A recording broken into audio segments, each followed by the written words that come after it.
अस्सलाम वालेकुम दोस्तों, कैसे हैं आप? उम्मीद है खैरियत से होंगे। आज का व्लॉग है sugar, diabetes, high blood pressure, hypertension के बारे में। ये ऐसी बीमारियां हैं जो कि दुनिया में 90% लोगों को हैं और मुख्तलिफ़ तरीके लोग इस्तेमाल करते हैं इनके ट्रीटमेंट के। ज़्यादातर जो पेशेंट्स हैं डॉक्टर्स के, वो इन्हीं बीमारियों से रिलेटेड होते हैं। तो मैंने सोचा कि क्यों ना हम किसी जो है एक्सपर्ट के पास जाएं और किसी जो है ऐसे आदमी के पास जाएं जो थोड़ा नॉलेज रखता हो इन बीमारियों के बारे में, ताकि किसी का भला हो सके। तो ये सोशल सर्विस मैंने आपकी भलाई के लिए सोची। तो आइए मिलते हैं एक ऐसे आदमी से जो कि हमें शायद गाइड करेगा और जो हमारे मिसकंसेप्शंस हैं इन बीमारियों के बारे में वो दूर करेगा। आइए आज का व्लॉग शुरू करते हैं।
अस्सलाम वालेकुम। वालेकुम सलाम।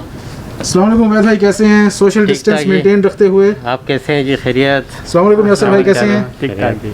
बहुत खुशी होती है जब पाकिस्तानी लोगों को मैं देखता हूं कि वो अमारात में आए हैं और कामयाबी से अपना कारोबार कर रहे हैं और इतने जो है हमारे मुल्क का नाम रोशन कर रहे हैं। तो आप लोग हमारे मुल्क की शान है। बहुत अच्छा हुआ आप लोग यहाँ पे आए, आपने मौका दिया कि मैं आपकी शॉप पे आऊँ और ब्लॉग बनाऊँ।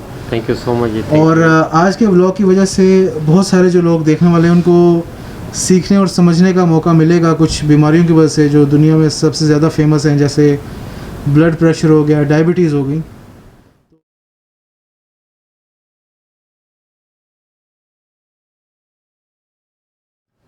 अस्सलाम वालेकुम उबैद भाई, कैसे हैं? वालेकुम सलाम शाह भाई, आप कैसे हैं? बस अल्लाह का शुक्र ज़बरदस्त। उबैद भाई, आजकल जो है सबसे ज़्यादा प्रॉब्लम्स हो रही हैं लोगों को शुगर डायबिटीज़ को लेके, बहुत ज़्यादा। तो इस बारे में थोड़ी आपसे इंफॉर्मेशन चाहिए थी और आप एक्सपर्ट हैं, आपसे बेहतर एडवाइस कौन कर सकता है। तो सबसे पहले किस चीज़ को डिस्कस करें, शुगर को या ब्लड प्रेशर को? ये शाह भाई आपने बड़ा ज़बरदस्त क्वेश्चन पूछा, क्योंकि असल में आजकल नहीं बल्कि ये जब से इंसान है तो ये चीज़ें हैं। लेकिन ये क्वेश्चन जवाब देने से पहले मैं ज़रा मास्क पहन लूँ, क्योंकि असल में वो सोशल डिस्टेंसिंग का है। क्यों नहीं? और वो कोरोना का वो है, तो थोड़ा सा मैं मास्क पहन लेता हूँ। तो शाह भाई हम कह रहे थे उसका कि ये जो ब्लड प्रेशर और शुगर है, ये तकरीबन असल में मेन चीज़ ये है ना कि हम पहले ये पता कर लें कि क्यों होता है। तो इसके मेन चीज़ जो है ये जेनेटिकली है। जेनेटिकली वो चीज़ है जो माँ से या पेरेंट्स से जो है बच्चों को ट्रांसफ़र होता है। तो इस वजह से शुगर या ब्लड प्रेशर हो जाता है। ये अच्छा, माँ से या बच्चों से ट्रांसफ़र होता है अगर हेरिडिटरी हो, आपकी वालिद साहब को या वालिदा को? हम कह रहे थे कि जो शुगर और ब्लड प्रेशर होता है ये नॉर्मली जेनेटिकली ये है कि आपके पेरेंट्स से जो है या ग्रैंड पेरेंट्स से वो बच्चों में ट्रांसफ़र हो जाता है। ठीक है, तो इसका मतलब लाजिम होगा ये या कुछ चांसेस होते हैं, या मतलब अवॉइड नहीं कर सकते इस चीज़ को? बिल्कुल, इसके लिए जो है ना वो बहुत मशहूर कहावत है कि हेल्थ इज़ वेल्थ। तो उसके लिए है कि आपने किस तरह इसको अवॉइड करना है, क्योंकि बाज़ लोग होते हैं जो उसकी जो शुगर के अलामात है वो 25 से 30 साल में अपीयर शुरू हो जाते हैं। उसमें क्या कहते हैं एक्सपोज होना शुरू हो जाते हैं, किसी में 40 ईयर्स में, किसी में 50 ईयर्स में। तो इसमें जो मेन चीज़ है ना वो असल में उसका जो लाइफ स्टाइल है ना उसके ऊपर डिपेंड करता है कि आपने लाइफ स्टाइल किस तरह वो मेंटेन की हुई है।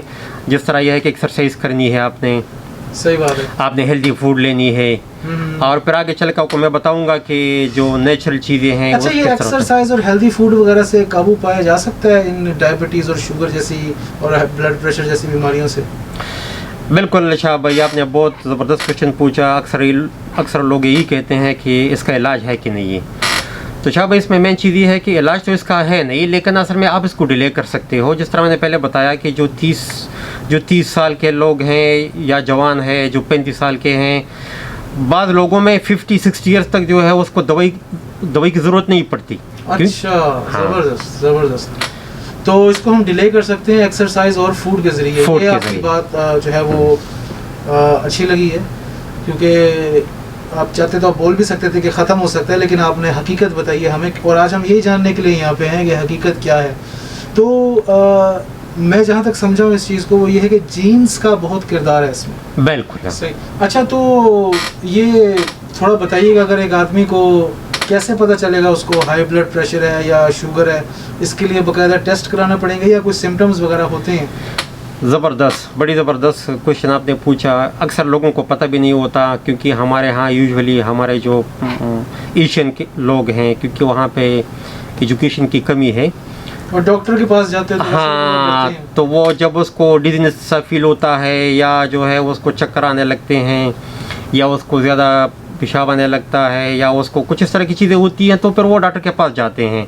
और उसको ये भी पता नहीं होता कि मेरे बाबा को था, मेरे जो है हेरिडिटरी है या नहीं है। तो वहाँ पे वो क्या करते हैं, जब वो टेस्ट करते हैं तो उसके बाद उसको पता चल जाता है कि अच्छा जी हाँ, मेरा तो शुगर है।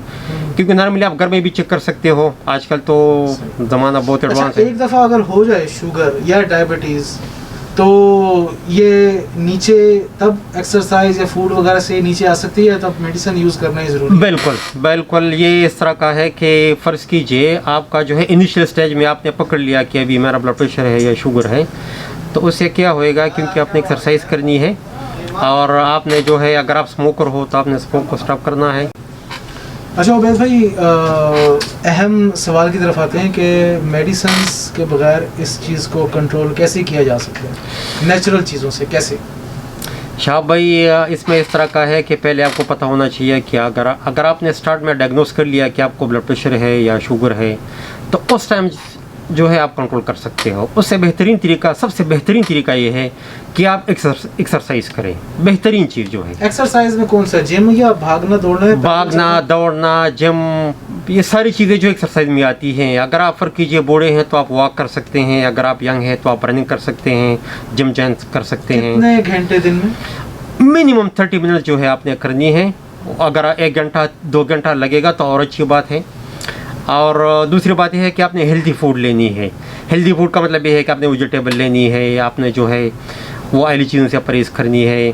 और स्ट्रेस जो मेन चीज़ है आपका यह है कि स्ट्रेस नहीं लेनी है। 5 जो मेन चीज़ें हैं, 5 इसमें एक स्पेशल जो है वो शुगर के लिए है, जिससे शुगर कम होती है, वो बिटर गार्ड जिसको बोलते हैं इंग्लिश में, और वो करेले का जूस, उससे शुगर जो है बिल्कुल वो ज़बरदस्त कम होता है।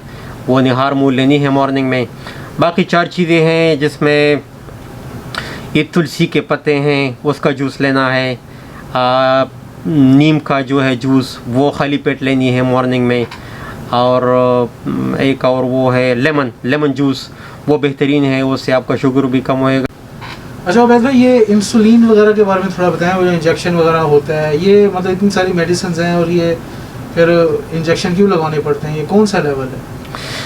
ये शाह भाई इस तरह का है, क्योंकि जो इंजेक्शन तक जब बात आती है तो उसका मतलब ये है कि उस बंदे ने जो है पहले मेडिसिन खाई हुई होती है, जिसमें मेटफॉर्मिन है या ग्लेबेनक्लामाइड है, ये इसके फार्मूले हैं।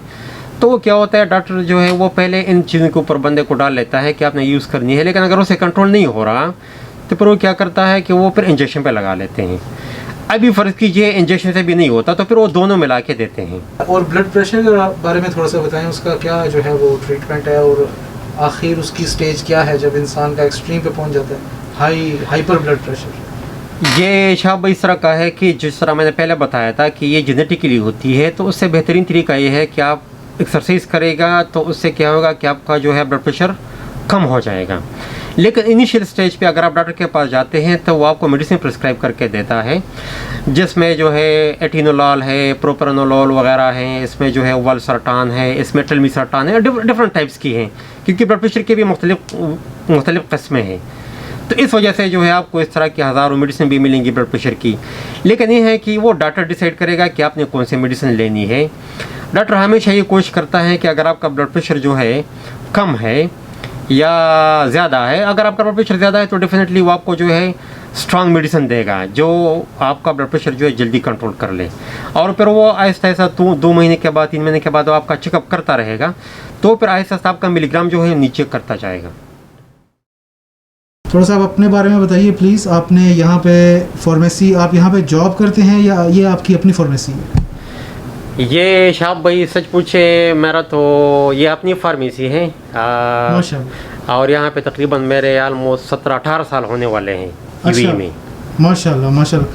मैंने सुना था आपके छोटे भाई से कि आपके पास दूसरा पासपोर्ट भी है शायद? हाँ बिल्कुल, मैं असल में 2010 के एंड में मैंने उसकी नॉर्वे की रेजिडेंसी ली है, तो पर मैं 2013 में जो है फिर उधर से वापस आया। माशाल्लाह माशाल्लाह, ज़बरदस्त। अच्छा उबैद भाई, थोड़ा सा बताइएगा कि यहाँ पे अगर किसी ने मेडिकल स्टोर ओपन करना है या फार्मेसी ओपन करनी है तो उसके लिए क्या होना चाहिए? लाइसेंस होना चाहिए, डी फार्मेसी होनी चाहिए, बी फार्मेसी, और क्या थोड़ा सा आप बताएंगे ज़रा? मुझे तो आइडिया नहीं है इतना, शायद आप बेहतर बता सकें।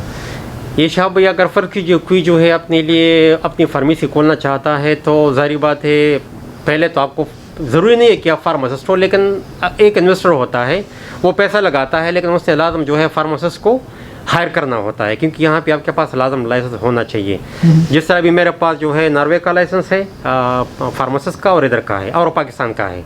उसके लिए टेस्ट होता है कोई? बिल्कुल, उसके लिए यहाँ पे जो है टेस्ट होता है।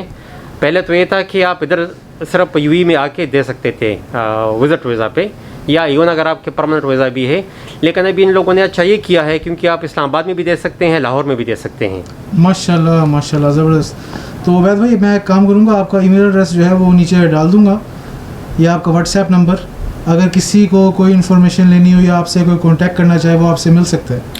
डेफिनेटली, बल्कि मुझे तो खुशी होगी क्योंकि हमारे जो प्रोफेशनल फार्मासिस्ट प्रोफेशनल भाई हैं तो हमको बहुत खुशी होती है उसको जो है उसको, क्योंकि वो हमारे कुलीग हैं।